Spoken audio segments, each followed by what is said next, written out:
Bienvenidos a un nuevo programa de Perspectivas Ambientales. Este es un espacio para dialogar, para conversar de políticas, de iniciativas, de emprendimientos, tanto de la sociedad civil como también de la empresa privada y obviamente de los gobiernos tanto locales como nacionales.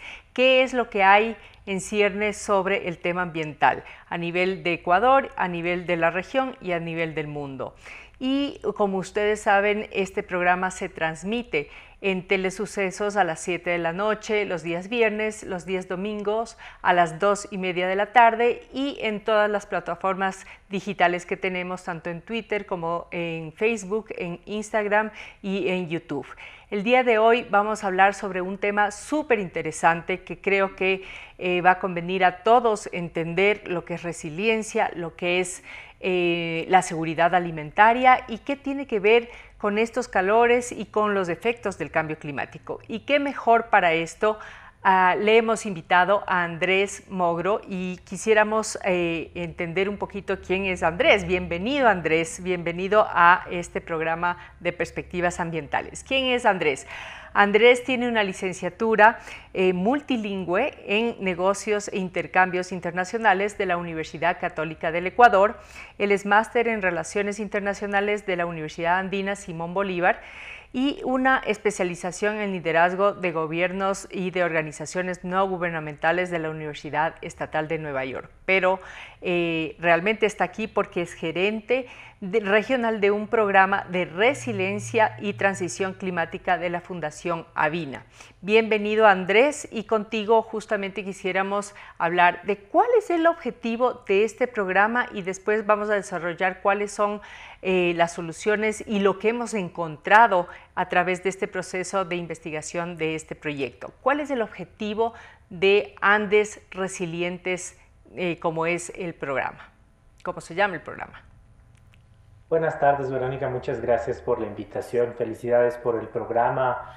Un saludo a todos los televidentes también. He estado revisando y viendo todos los anteriores capítulos del programa y yo felicito mucho las reflexiones que se están haciendo en este espacio y las personas que han acompañado también a las conversaciones de los últimos capítulos. Me da mucho gusto poder acompañar. Como tú decías, yo estoy trabajando ahora en Fundación Avina desde los últimos 4 años. Fundación Avina es una organización no gubernamental de sociedad civil que trabaja en toda la región. Tenemos equipos en 19 países de la región y que está implementando actividades de desarrollo sostenible en general a través de varios programas temáticos. Entre esos programas temáticos tenemos programas en biomas, en agua, en ciudades, en migraciones, en futuro del trabajo, en cambio climático también, y en cambio climático tengo yo el rol de gerente de ese programa. Uno de los proyectos que estamos implementando y al que tú te referías es el proyecto regional de Andes Resilientes. Andes Resilientes es un proyecto de cooperación suiza que es financiado por la COSUDE y que está siendo implementado por un consorcio entre Fundación Avina y el Betas Swiss Intercooperation. Es un proyecto regional que tiene actividades en Perú, Bolivia y Ecuador. Uh-huh. Y el objetivo de los tres países es trabajar en el sector de agricultura familiar. Uh-huh. Entonces, estamos identificando cuáles son los elementos que hacen que el agricultor familiar de las zonas altoandinas, de alta montaña, sea vulnerable ante los efectos del cambio climático y trabajar con aquellos sectores y actores que le proveen de bienes o servicios que son determinantes de esa vulnerabilidad y que en esa provisión de servicios podamos fortalecer las consideraciones de cambio climático. Correcto. Entonces, básicamente tiene que ver con mejorar las condiciones de vida de los agricultores familiares campesinos para que puedan ser más resilientes ante los efectos del cambio climático, que especialmente en el sector de agricultura familiar se sienten mucho. Ok. Y comencemos por el principio. Acordémonos que de pronto no mucha gente entiende la conexión. Cuando hablamos de por qué la agricultura, por qué primero lo primero, por qué en Bolivia, en Perú y en Ecuador, vulnerabilidades. Después, por qué la agricultura, el sector de agricultura que tiene que ver con los efectos de cambio climático y el tema de pobreza. Sí, estas preguntas creo que son muy relevantes. En el proyecto, una de las conclusiones a las que hemos llegado, y en realidad yo diría en el mundo de aquellos que trabajamos en el cambio climático, una de las evidencias que más podemos ver claramente sobre los impactos del cambio climático son en el sector de agricultura. El Ujú, sector de agricultura en el país, en la zona andina y en los tres países del proyecto está sufriendo de varios problemas estructurales causados por el cambio climático. Uno de esos incluye los eventos climáticos extremos, por ejemplo, ujú, que hemos escuchado mucho en el país los efectos potenciales del fenómeno del Niño, que estamos sintiendo últimamente en la costa, que se sentirán mucho en el último trimestre de este año.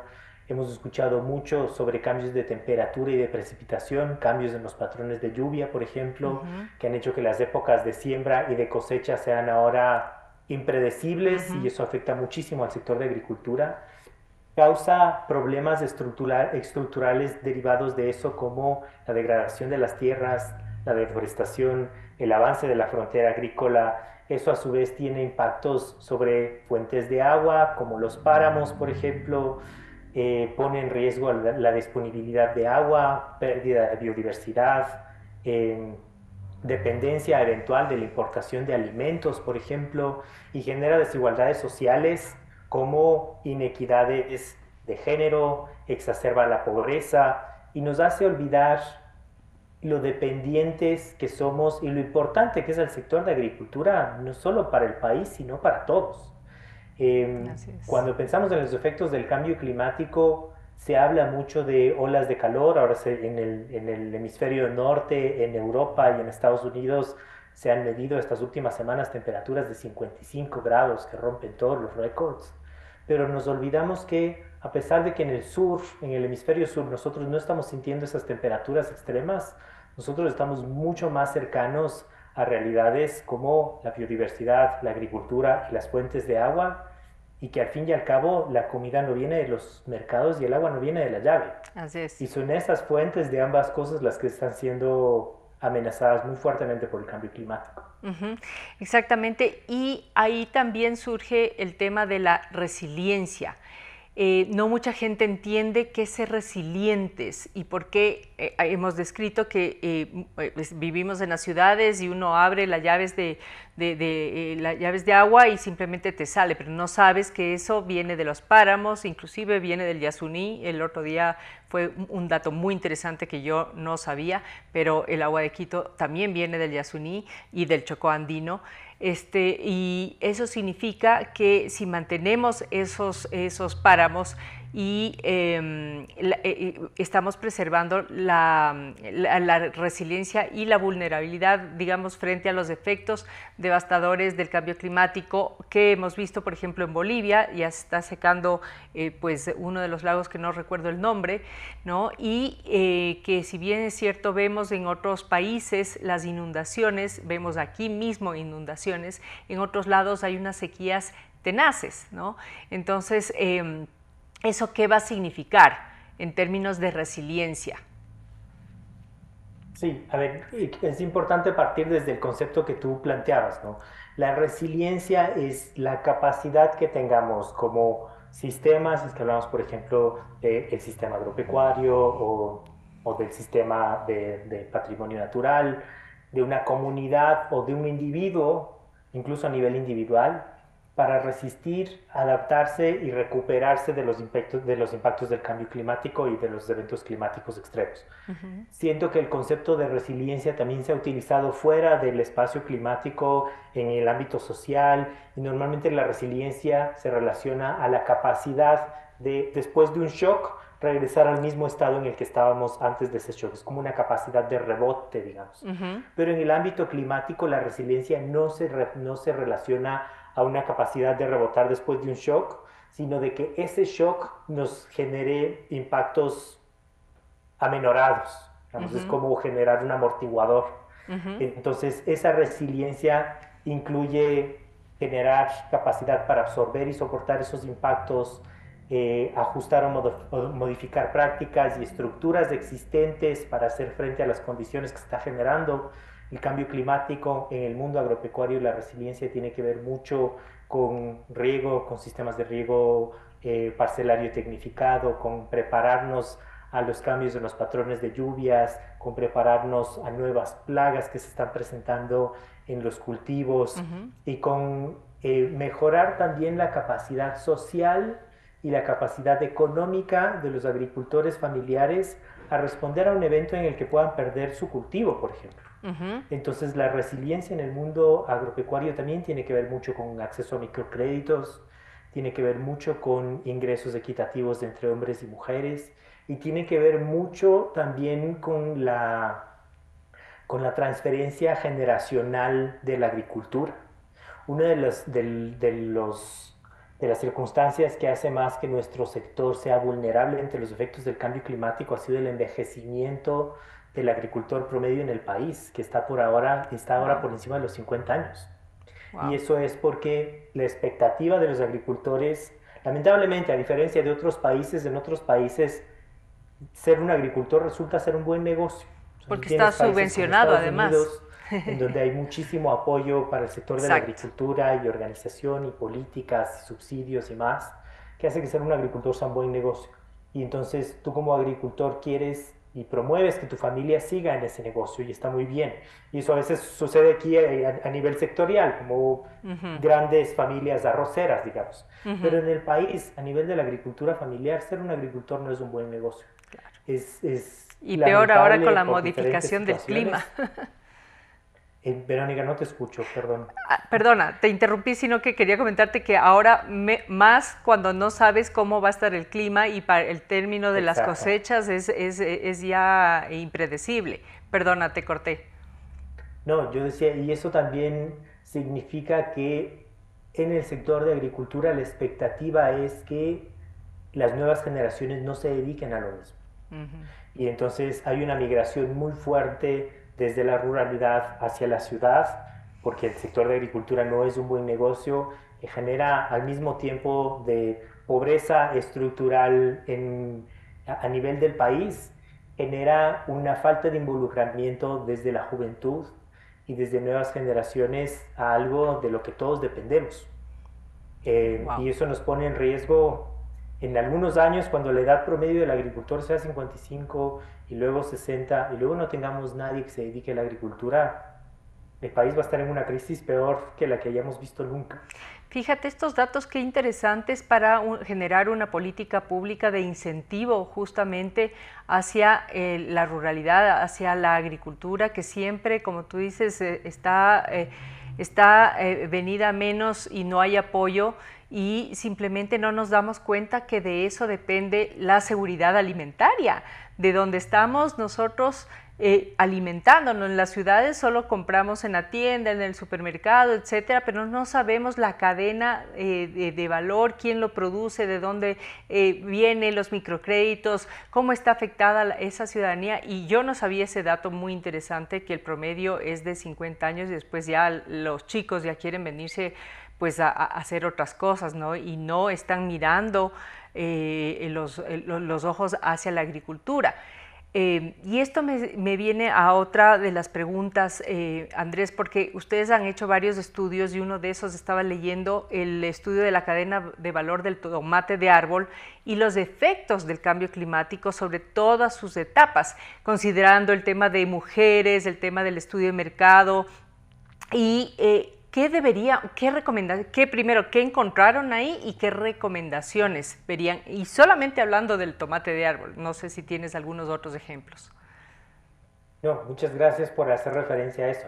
Nosotros hicimos este estudio en coordinación con el Ministerio de Ambiente y el Ministerio de Agricultura, porque uno de los objetivos de las metas climáticas que se ha planteado el país en la NDC era hacer un estudio de cadena de valor de un producto agropecuario vinculado con cambio climático. Perdona, Entonces, explícanos la NDC. Yo lo sé, pero explica NDC porque si no somos técnicos y la audiencia a veces se sí, pierde. sí, con la ratificación del país hacia el Acuerdo de París, que es el nuevo acuerdo global sobre cambio climático que empuja mucho a los países a tener mayor ambición y plantearse metas, el Acuerdo de París lo que estipula es que cada país tiene que establecer un objetivo numérico con lineamientos y con políticas sectoriales para reducir emisiones, que es mitigación, y para aumentar resiliencia desde el lado de la adaptación. El país preparó su primera NDC y la oficializó en marzo de 2019. Está vigente hasta diciembre de 2025. Y en esa NDC se establecen políticas sectoriales tanto para mitigación como para adaptaciones. La NDC tiene políticas en el sector energía, transporte, industria, desechos, desde el lado de mitigación, y desde el lado de adaptación hay políticas en el sector de patrimonio natural, patrimonio hídrico, asentamientos humanos, salud, sectores estratégicos, y un sector grande que es soberanía alimentaria, agricultura, acuacultura, ganadería y pesca. Y una de las líneas de acción en ese último sector era generar información sobre los impactos del cambio climático en cadenas de valor agropecuarias. Entonces, nosotros estuvimos trabajando como proyecto en esa línea de acción. Hicimos un estudio de mercado de 23 productos agropecuarios no tradicionales de la agricultura familiar campesina. Entre esos estaba el tomate de árbol, pero entre los que estaban más en riesgo ante el cambio climático estaba el tomate de árbol, estaban el chocho y estaba la zanahoria. Y en la conversación que tuvimos con el Ministerio de Agricultura decidimos profundizar sobre la realidad del tomate de árbol. El tomate de árbol es uno de los productos principales de la agricultura familiar de la Sierra Centro, principalmente en las provincias de Tungurahua y de Chimborazo, y es un producto que por su naturaleza y por la fragilidad de la fruta es muy susceptible ante los impactos del cambio climático. Entonces, ante cambios en la disponibilidad de agua, cambios en temperatura, susceptible también a plagas, y eso ha generado dificultades de los productores del tomate de árbol derivadas del cambio climático para acceso a mercados, para poder comercializar el producto, incluso para poder exportar el producto. Entonces ahí la conclusión a la que llegábamos es que es un sector y un producto que tiene que tener una mirada especial con respecto a qué es lo que está generando el cambio climático para el tomate de árbol y para los productores de tomate de árbol y toda la cadena de valor que sigue. Recordaremos que el tomate de árbol es un producto andino que tiene muy buena recepción en el mercado internacional, porque no es una fruta común en el norte global, pero pese a eso es muy susceptible ante estos potenciales impactos y los impactos del cambio climático están reduciendo nuestra competitividad con respecto a mercados como Colombia, por ejemplo, que está ganando espacio en el mercado de tomate de árbol. Wow, wow. Claro, entonces tú estás viendo ya, se identificaron estos problemas y cuáles serían las recomendaciones o soluciones, obviamente para tomadores de decisión, para los ministros, para los ministerios, para los gobiernos locales y después para cada uno de nosotros como ciudadanos. Creo que es importante no mirar solamente a los tomadores de decisiones, sino más bien empoderarnos cada vez más sobre generar soluciones como ciudadanos, ¿no? Sí, yo creo que las recomendaciones son varias.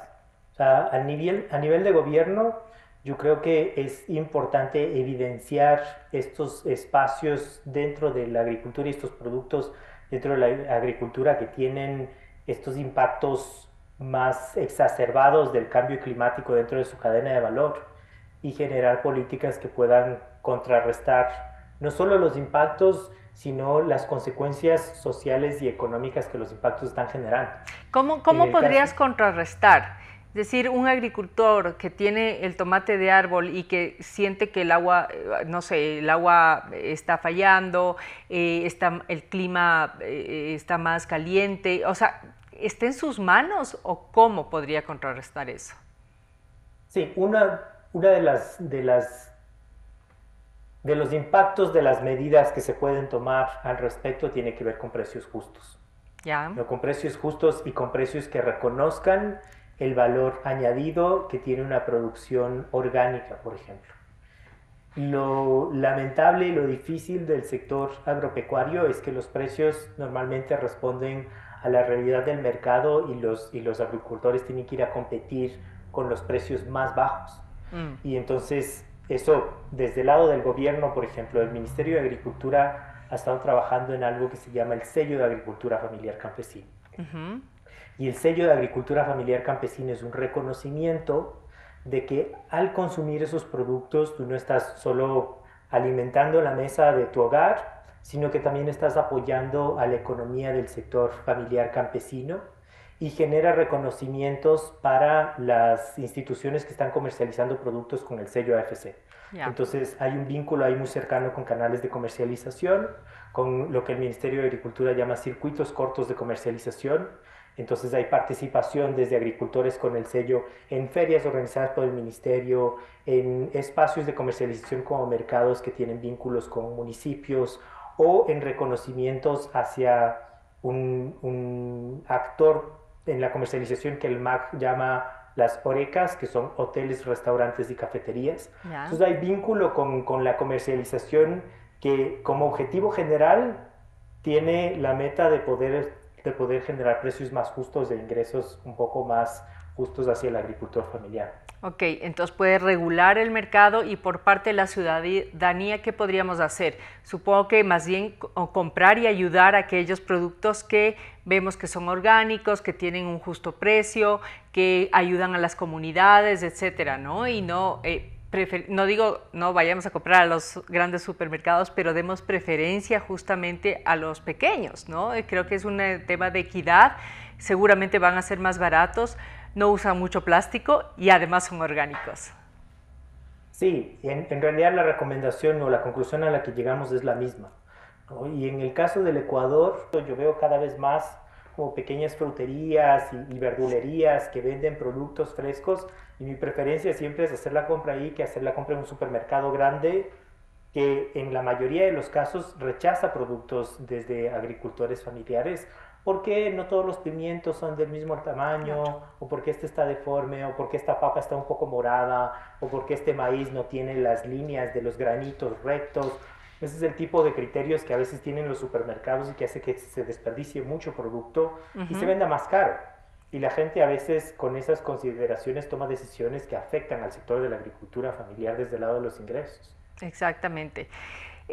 Una última parte que me pareció chévere y que nos cuentes rápidamente porque se nos termina el tiempo es sobre los saberes ancestrales y conocimientos tradicionales, que es rescatar aquello frente al tema de cambio climático. Si el cambio climático es como nuevo, ¿por qué hablamos de saberes tradicionales si eso como que viene mucho más atrás de lo que está aconteciendo el cambio climático? Entonces, ¿cómo compatibilizar las dos cosas? Qué bueno que haces esa pregunta. Yo siento que hay diferentes razones por las que el sector agropecuario ha tenido cada vez más una presión aumentada. Entre esas ha sido el crecimiento poblacional, no solo del país, sino a nivel global, que básicamente lo que genera es que tengamos que exigir mayor rendimiento de la tierra y eso ha generado monocultivo, ha generado una agricultura más industrial que genera degradación en el suelo y que después no permite cumplir con esas mismas expectativas. Y las respuestas ante esto, por ejemplo, como la pérdida de nutrientes en el suelo, no siempre están en la ciencia y en agroquímicos, sino también que hay respuestas dentro de los saberes ancestrales y los conocimientos tradicionales. Nosotros tuvimos un eje de trabajo sobre eso que publicó un documento sobre saberes ancestrales de mujeres rurales para la adaptación ante el cambio climático y que lanzó también un programa de radio que se llama Pachamamapa Warmi Camayu, que es mujer guardiana de la madre tierra, y que habla sobre cuáles son algunas de las prácticas de saberes ancestrales que nos ayudan frente a esos escenarios. Excelente. Bueno, con esto queremos cerrar este espacio agradeciéndote primero a ti, Andrés, por este conocimiento que tú nos estás dando. Seguramente podemos encontrar más información en la página web del proyecto que es Andes Resilientes, exactamente. Y bueno, agradecerles a todos por su sintonía.